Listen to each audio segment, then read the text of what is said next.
Assalamualaikum warahmatullahi wabarakatuh. Pada kesempatan kali ini kita akan belajar materi indahnya kebersamaan dengan sholat berjamaah. Ayo sholat berjamaah. Tahukah kamu apakah sholat berjamaah itu? Sholat berjamaah adalah sholat yang dikerjakan oleh dua orang atau lebih secara bersama-sama dan salah seorang dari mereka menjadi imam sedangkan yang lainnya menjadi makmum. Nah, sholat 5 waktu yang kita lakukan sangat diutamakan untuk dikerjakan secara berjamaah, bukan sendiri-sendiri atau munfarid. Kalian perlu tahu bahwa hukum sholat berjamaah adalah sunnah muakkadah, yaitu sunnah yang sangat dianjurkan. Bahkan sebagian ulama mengatakan hukum sholat berjamaah adalah fardu kifayah. Dalil nakli keutamaan sholat berjamaah terdapat dalam hadis riwayat Bukhari dan Muslim. Ani bin Umar qala Rasulullah sallallahu alaihi wasallam, sholatul jama'ati tafdulu ala sholatil fardhi bisab'in wa ishrina darajah. Dari Ibnu Umar radhiyallahu an, Rasulullah sallallahu alaihi wasallam bersabda, sholat berjamaah lebih utama dibandingkan sholat sendirian dengan 27 derajat. Dalil nakli keutamaan sholat berjamaah juga terdapat pada hadis riwayat Ibnu Majah.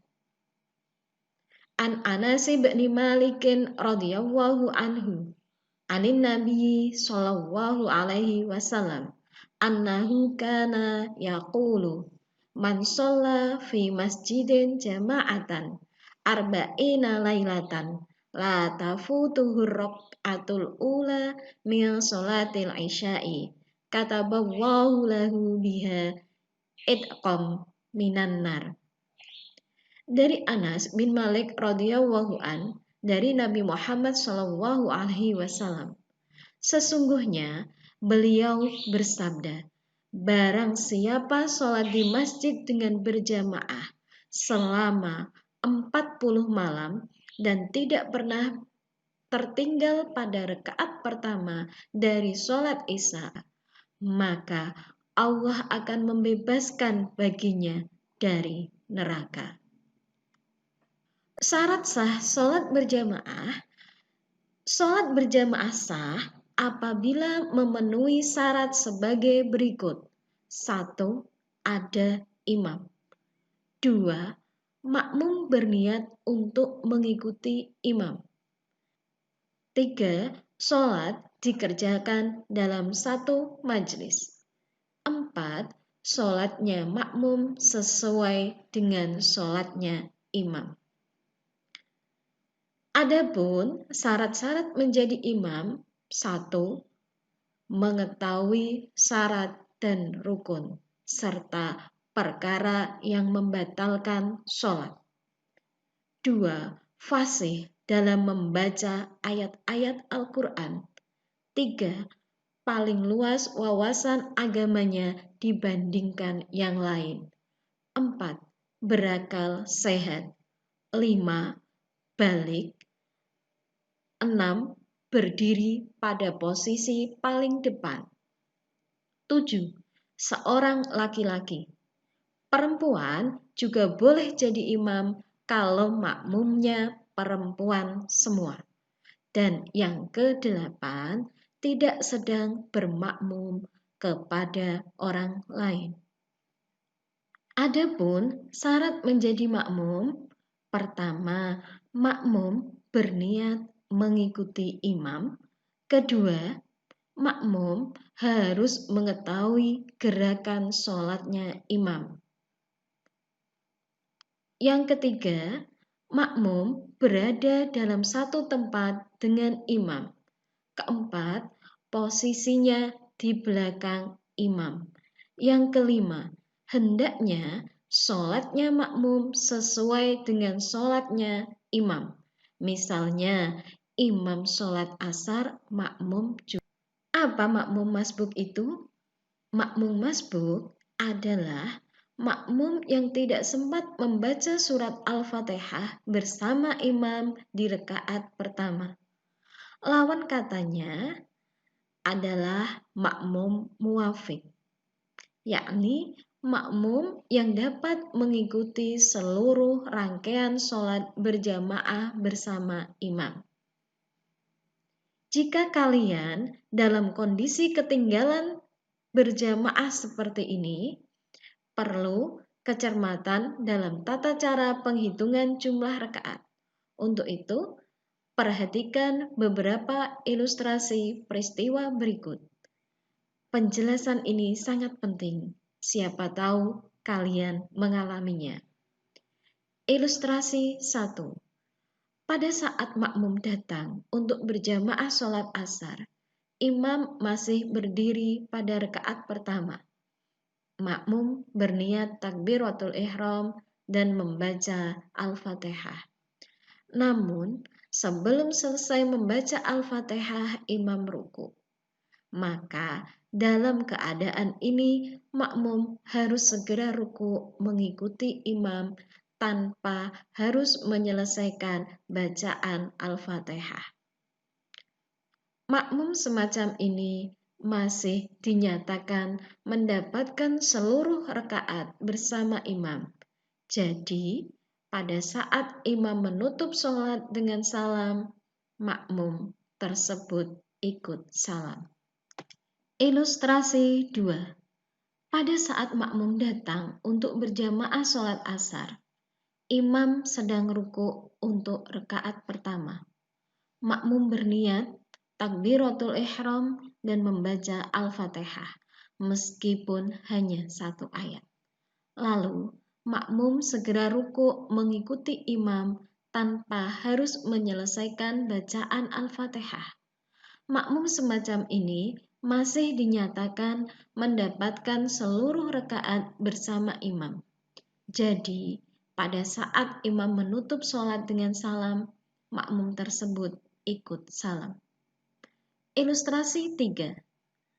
Pada saat makmum datang untuk berjamaah sholat asar, imam sedang iktidal atau sujud untuk rakaat pertama. Makmum berniat takbiratul ihram dan langsung iktidal atau sujud bersama imam. Pada saat imam menutup sholat dengan salam, makmum berdiri lagi untuk menambah kekurangan rakaat yang belum selesai. Tata cara sholat berjamaah berdasarkan ketentuan di atas, praktek sholat wajib berjamaah adalah sebagai berikut. 1. Sholat berjamaah diawali dengan azan dan iqomah. Tetapi kalau tidak memungkinkan, cukup iqomah saja. 2. Barisan sholat atau yang biasa disebut shaf di belakang imam diisi oleh jamaah laki-laki, sementara jamaah perempuan berada di belakangnya. 3. Di dalam melaksanakan sholat berjamaah, seorang imam membaca sholat ada yang nyaring atau biasa disebut jahar, dan ada yang dilirihkan atau biasa disebut syir. Bacaan yang dinyaringkan adalah 1. Bacaan takbiratul ihram, takbir intiqal, tasmi, dan salam. 2. Bacaan Al-Fatihah dan ayat-ayat Al-Quran pada 2 rakaat pertama sholat maghrib, isya, dan subuh. Begitu juga dengan sholat Jumat, gerhana, istisqa. 4. Makmum harus mengikuti gerakan imam dan tidak boleh mendahului gerakan imam.